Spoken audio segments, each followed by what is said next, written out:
Good morning, everyone. And actually, yeah, lovely venue, really nice. So, as David has said, I head up business development in Vodafone, large business development. And I also, I suppose, part of my sins, I lead the social selling program for Vodafone's direct sales team, working hand in hand with our marketing team. So I actually think it's a great kind of controversial question to start with. Does social selling sell? And I think David put it in very good context. The answer to the question at the start is yes, it does. But the key thing is how you do it. And that's from our experience. How you embed it into your organization, how you embed it in as a methodology within your business is what's critical. So the answer to the question is yes, but it's more about how you actually do it. So look, for the next 20 minutes, what I'd like to do is, let me get this working. There we go. Is firstly just set a bit of context. Like, why does Vodafone, why do I passionately believe that social selling is critical? And then hopefully you might get some insights from what we've done in Vodafone over the last 2.5 years. And by the way, we're on a journey, we're learning, and we actually didn't do a lot of great things at the start. And I suspect that lots of people here, from you may be in small companies to large companies, are probably on the same journey, and you're probably going to have the same issues that we have, and probably are having the same experiences that we're having. So what I'll share with you, which hopefully will give you some insights and maybe of some help to you, is what worked, what didn't, and where is Vodafone now in the context of social selling. So just again, a little bit of context before I get into the Vodafone experience. I think, look, we're all in sales here, and I guess, everyone is of the view the buying process has changed, right? I think we've all recognized that our industry is changing, digital is changing everything. But just quick question. Someone reaching out cold to an organization, how many attempts, how many calls do you think you'd have to make to actually get to a buyer within an organization on average? 50, did someone say? I've had a prize to give it to you. It is 8, right? And that's up, this is from a recent paper that I saw, that's up from about 4 in 2007. So the people that we're trying to sell to are getting more and more difficult to connect with and to reach and to engage with. And the other stats, and again, some of you may be very familiar with these, but there's multi-threaded decision making within organizations, and it's SME organizations and it's large organizations, but particularly as you go up the value chain in terms of the larger multinationals and the larger corporates, it's big time. It's 5+ people are involved in making a decision. And I actually saw Frank is ex-LinkedIn, and Liam Halpin, who's one of the sales directors in LinkedIn, posted a really fantastic new social selling report from LinkedIn, where talking from an account management point of view, and it said account managers who have got contacts of 5 or more in their accounts have a 47% higher propensity to close more business in those accounts. So it's not just about new business as such, it's about looking into your existing accounts. The other stat that I think is critical here for all of us as salespeople and sales leaders is that our buyers are much more informed, right? So 60% of their decision is already made before they reach out to the marketplace.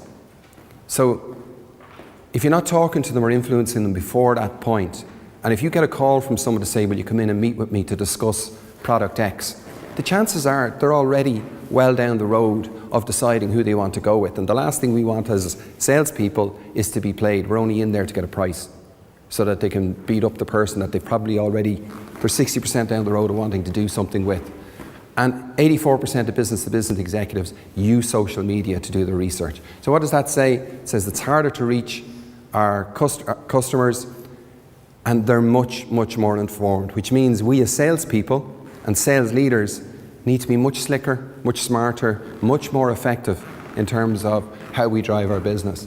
This is a busy slide, but it's really just to reinforce the point that as salespeople and sales leaders, if your sales teams or if you as salespeople are only engaging at the point when a decision maker is reaching out to you to say, I'm looking for something, your probability of winning that business is significantly lessened compared to someone who's already further up the value chain influencing before that person reaches out.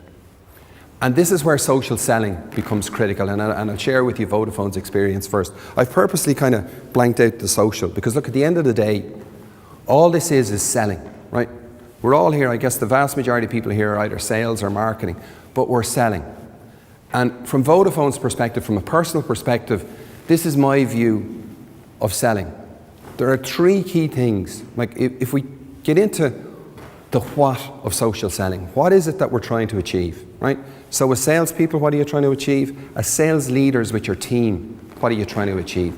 First thing you're trying to achieve is, how do I identify the companies that I believe I can sell my proposition to over and above my competitors? Second thing you're looking to do is, in that identification stages, who are the decision makers that I need to get to that are going to influence within that organization that my product will be bought? And how do I do that? And this is the key word: more effectively, more smartly, more efficiently than my competitors are doing. The next thing then is, when we've identified who the companies are, who the contacts are, now that, the really smart stuff starts happening, is how do we influence them? Because if you come back to the previous slide, 60% of the decision is already made before the decision maker reaches out.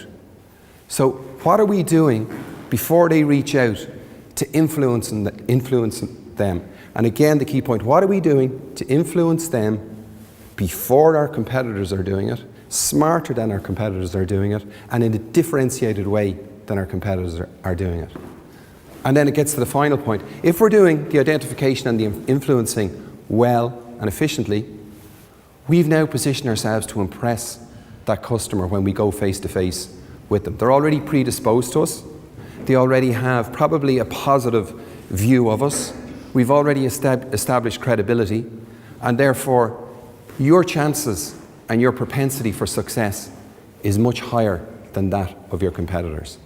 And it's, what I always say in Vodafone to the sales teams, it's the game of inches, right? So it's when you start, you get up at the start of the day, start of a week, start of a month, what are the things that you are going to do that's going to differentiate you from all of your competitors in terms of how you engage with your customers, your prospects, to ensure that you're hitting your numbers, and not just hitting your numbers, but exceeding your numbers. So that's just by way of context. So whether it's social selling or selling, in my opinion, that's all we're all trying to achieve, either as salespeople or sales leaders, right? We want it for our teams, or we want it as individuals. So just, busy slide again, so apologies, right? I'm not an expert in PowerPoint, so I was trying to pull this together. But again, just the definition of what social selling is, because I guess if I asked 5 people here in the audience what is their view of social selling, chances are I'll probably get 5 different replies and 5 different answers. So at a very, very high level, absolutely what's critical is the social piece, right? So there's Twitter, there's LinkedIn, there's Facebook. I'm talking from a business-to-business perspective, from a direct sales perspective. So primarily it's around LinkedIn for Vodafone. So that's the social piece, and our customers use that, we use that. Then you get into the sales tools. So it's things like Salesforce, CRM, there's Microsoft Dynamics. There's Sales Navigator from LinkedIn, which I'll touch on in a little bit when I talk about Vodafone's experience. But I think, because I'm old school, right? But I also try to be new school as well, even though I've got the grey hairs, right? I'm probably the oldest in the room, right? But it's not just about sitting behind the desk on the laptop, doing the social selling, sending out the in-mails, sending out the emails. We got to use the shoe leather as well, guys, right? And social selling is still all about, you're getting out, talking to industry bodies, we're doing events, entertaining. What I'm doing today, from my perspective, is social selling, right? What am I doing is, I'm hopefully trying to promote the Vodafone brand indirectly. I'm hopefully, when you walk away from here, you might think, geez, your man from Vodafone was okay, or he was crap, I don't know, right? I've 1 or 2 people from Vodafone here. Leo will be the first person to tell me at the end of this presentation. But this is social selling, right? We're influencing, we're networking. And then it's driving them when you get that face-to-face meeting. So the social bit's at scale, and you're driving down to personal. On the left-hand side, all of these tools, all of these things allow you to identify, influence, and impress. So it's a methodology. And This is the core point, which I think David touched on in his introduction, right? So social selling is social selling, and I think, for Vodafone, it's about using LinkedIn very, very, very cleverly and using the Sales Navigator in LinkedIn. Again, I don't know how familiar people are with Sales Navigator, but I'll give a 2-second overview in a minute. But it's moving social selling in as a methodology within your business. If you have social selling out here, and most of us have all gone through sales training, right? So Vodafone, we call it the Vodafone way of selling, right? Three will have their way of doing their business, and Oracle and everyone else will have their way of doing it. But if you've got your Sales Navigator over here and you have the Vodafone way of selling over here, then it's not a methodology. You've got to bring it in as a methodology. And if you take nothing away from the couple of words that I got to say today, for social selling to work, this is what you've got to do. It's got to be led from the top, and it takes time and it takes effort. Like, who here uses Salesforce as a CRM tool? Okay. So who here still has to be reminded, either as sales leaders or as sales people, have you kept it up to date? The mantra in Vodafone is, if it's not in Salesforce, it doesn't exist, right? So you've got to constantly reinforce it. Salesforce is the biggest growing company, one of the biggest growing software companies in the world, but you still got to reinforce it. Social selling is exactly the same. So let me tell you about Vodafone's experience, the good and the bad, right? So some genius about 2.5 years ago got approached by LinkedIn to take on the Sales Navigator licenses. That genius, by the way, was me, right? So I went, because I was actually passionate about LinkedIn, even back then, loved it, the standard version of it, still passionate about it. I sometimes feel like I work for LinkedIn the way I stand up here, right? But we took it on, about 40 licenses. Leo, myself, and one or two others went to the business, got the budget signed off, and what I'll tell you about what happened in a second, but just for those of you that don't know what Sales Navigator is, it's a premium product that overlays on LinkedIn, and in a nutshell, it allows you track accounts, track contacts, engage differently, get personalized kind of content as to what they're doing, and you can get reports on a weekly basis just to give you insights so that you can engage in a different way. It's a cracking product if it's used properly. So anyway, me and my wisdom got the sign off, asked Leo and others to give me the support to put the budget in, and we issued the licenses out. It's going to be great. And LinkedIn, and I remember Andy from LinkedIn came over from the UK, says, great, there you go, put the licenses out. And then we sat back and we waited for the magic of social selling to happen. Because it's great, hit rate's going to go up, my team's going to double in performance and effectiveness. Easy peasy, it's great, I'm adapting to the new world. So what do you think happened? Sweet Fanny Adam, lads, really. I'm being unfair, right? I'm being unfair. But it's the point of it, is that what happened was, the old adage of, just because you give them the license out, we assumed they were going to use it. What's the old adage of assume? You make an ass out of you and me. And the problem was, some people did use it, right? And some used it really, really well. Others used it, but they didn't use it well at all. And some of them didn't bother their tail ends to use it, right? So the other thing was, no training. Both LinkedIn never kind of said to us, so, well, you really need to sit down and get training on this product. But we've all felt it was intuitive and we just gave it out. So therefore, if you know training, you've inconsistent usage, even for those that are going to bother to use it in the first place. We've no measurement really in place. And I think this is the big thing for social selling. When people ask the question, does social selling sell? The big challenge everyone has is, what's my return on investment? How do I know it's adding value to my business, right? And it is a big question. And I'll try and share with you how we're doing it. And we didn't collaborate with LinkedIn. LinkedIn are the experts in this space, right? They just own this space, so it would have made sense to have sat down with LinkedIn to talk with them as to how best to do this. And therefore, about 8-9 months ago, we got the knock on the door from the lads in LinkedIn, came in, really good guy, Thomas, actually, are now our account director. Paddy, can we renew the licenses? And I'm going, sugar. I've got to go back to the finance director and say we have an investment of X. First question she's going to ask me is, okay, well, what was the return on investment on that one, Paddy? And I'm going, can't answer that question. So intuitively, we knew it was the right thing to do. Intuitively, we had some stories that in itself justified the spend that we had. But the backing that we got, and we all realised, right, the benefit of hindsight, this needs to be done in a much more programmatic way. So that's the key thing. If you want social selling to work for your organisation, it must be done in a programmatic way. So We re-signed for the licenses and we rolled them out about 8 months ago, 9 months ago. So what's different this time? Not rocket science, right? First thing is we collaborated very, very closely with LinkedIn. We made LinkedIn a strategic partner of ours. So we put in loads of time with LinkedIn. So LinkedIn themselves, I think, have realized they need to change how they sell the Sales Navigator piece, and they've invested in a whole customer success management team. So we had a great girl, Anita Winsman from LinkedIn, who came in, walked us through what good looked like, and we personalized it to Vodafone. So then I went back to some of the directors, to Leo, to one or two others, and we said, look, this is now what we want to do. We want to do it in a programmatic way. And we got buy-in from our exec director, who we made the sponsor of it. So she owned it, Anne. And then I, as a sales leader, others within the business, all stepped up to owning and driving it. It's critical. Just think back to the example of Salesforce. You know, if it's not in Salesforce, it doesn't exist. And if you're not constantly reminding people to use Salesforce, they don't, right? I mean, it's just human nature, unless they're geeks, right?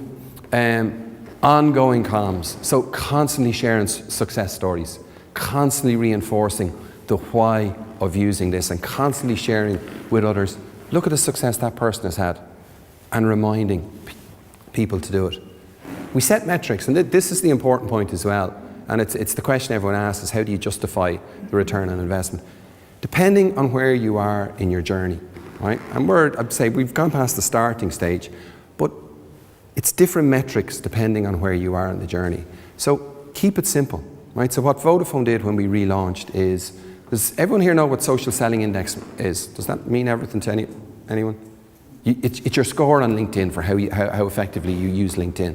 So one of the metrics you said was, right, Vodafone social selling index score across our direct sales team was here. So we set a target to bring it up to here. And we put in place and we shared initiatives that they can do to move their score up. Why would you want to move your score up? Because LinkedIn can clinically and scientifically prove that people with a higher social selling index have a higher propensity to be successful and to drive more business. Right? So as night follows day, if you have a higher social selling index, you will do better in your industry in terms of selling. Little things like daily usage. So as a leadership team, we track daily usage so that we could drive attendance at training. You had to go to the training. Salesforce, you drop down tag on Salesforce just to say, did you get a deal on the back of this? And by the way, there's a more sophisticated way of integrating it to Salesforce, and that's the next step of our journey, which we need to do. And ongoing training. So weekly drop-in clinics. There were one or two people. There was a particular guy up in Red Edge, our inside sales team, a guy called Felix, who was super at social selling and at Sales Navigator. We made him a champion. He came down every single week. He hosted the one-on-one clinics, not us. The guy who was doing it, who was super at doing it. And salespeople could go to Felix in a non-threatening way and say, what do we need to do? But even the basics, we got everyone with professional photo shots. We got a consistency around the profiles that everyone had. Because remember, as I always say to my teams, when you walk in the front door to any company, you're the brand. You are absolutely the brand. Forget that we're Vodafone with all the marketing in the world. You are the brand. What they see and what you do and how you act is the brand. The other thing that they're going to do is your business card is your LinkedIn profile, not the business card that you give out. So are they checking you out pre a meeting, post a meeting? I always find that a really interesting metric. Because if they're not checking you out and kind of going, well, Jesus, did we really make an impression? So that's your business card today, and I'm not here selling LinkedIn. This is just the program that we've driven in Vodafone. So the reporting that we now have is we've put in gamification. So for the social selling index, every week we send out, here's everyone's scores. Now we put the top scores out, so we're not shaming anyone who's maybe down below. We have, as managers, we have the usage. We track the SSI score. So look, we've gone from 50 up to, we set ourselves a goal of getting up around 70, which is relatively speaking high. If someone's up around the 80 or 80 pluses, they're really in the high mark. We have, Kieran, who's here, our marketing department, gives us content so that we can share content out. So you need to give support to your people so that relevant content is going out, because it's not just about tracking what your customers are doing, but it's about trying to influence them through giving content. Now, some of you as companies, maybe small companies, don't have the luxury to have marketing departments supporting you.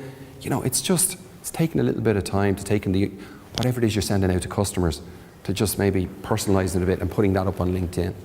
The other thing that we have is, We're firmly of the view in Vodafone, look, we're a highly competitive organisation, as lots, as all companies here are, but it's not school, right? We feel and we believe that in the sales industry and in Vodafone, we're professionals.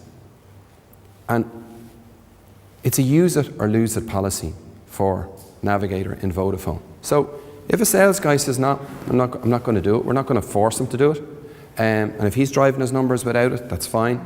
But it's actually not fine, because we expect people to use it on the basis that if you really want to raise the bar, and that's what all of us have to do, is raise the bar every single day, because what worked yesterday won't work for tomorrow.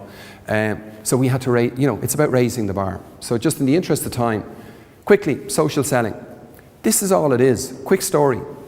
This was a deal that was closed for 700 grand by using social selling. And it's very simple. Using Sales Navigator, someone saw that Company A had bought Company B. Company A was in the UK, Company A was in Ireland, Company B was in the UK.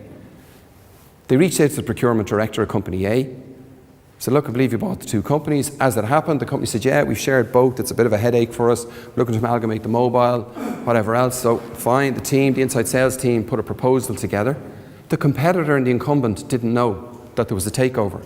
We actually put the proposal in with no competition, no other quotes, and got the deal closed real easy. That doesn't happen all the time, but that's what social selling is. It's using an insight to get in, to have a personalised conversation, to drive what will hopefully end up in being an opportunity. The other thing is it's tracking pipeline. How many deals have we got from, this is a SME dashboard this month, many opportunities we got from Salesforce, how many have we won? And then it's basic stuff, like bringing it into your one-on-ones with your salespeople, or even as salespeople yourselves, just looking at it. I have 5 accounts, and one person had 6 contacts already in the account, and just using Navigator, they had 22 contacts, and the thing they were doing with Navigator then is they were tracking those contacts every day, every week, to see what was going on. And come back to the point that I made, that I saw from LinkedIn the other night, that someone who's 5 or more contacts in an organisation, like meaningful contacts, has a 47% higher order rate in those accounts. So it's sharing success stories, it's leadership driving it down, it's continually reinforcing it. If you do that, social selling sells. If you don't do that, social selling sells sometimes. Right? So this is just a very quick video of a summary of what we did. Receiving top-down support from our Enterprise Director, Anne Sheehan, was extremely important to us. Our social selling journey aligns perfectly with Vodafone Ireland's Fit for the Future strategic pillar. In order for this program to be a success, collaboration with LinkedIn was essential. We received training and insight from the LinkedIn team. Our next step was to set some clear objectives and measurements. These targets were focused on SSI growth and pipeline generation. Our sales teams are updated weekly on their individual, group, and team performance. We aim to provide continual support through 2 methods. The first through our social selling ambassador, Felix McCabe. Felix held drop-in clinics and one-on-ones to give the sales team advice on Sales Navigator's best practices. Our second method is through ongoing communication. Weekly newsletters, bi-monthly training material, and monthly competitions and videos have kept our sales team engaged and excited for the project. We are already seeing the benefits of implementing this structure. Our SSI has increased from 58 to 72, and we currently have a number of opportunities in the pipeline linked to the program. We are very happy with the success of our social selling journey so far. Okay, so look, that's it. Take questions at the end. Apologies if I did run over a little bit in time there. Sorry.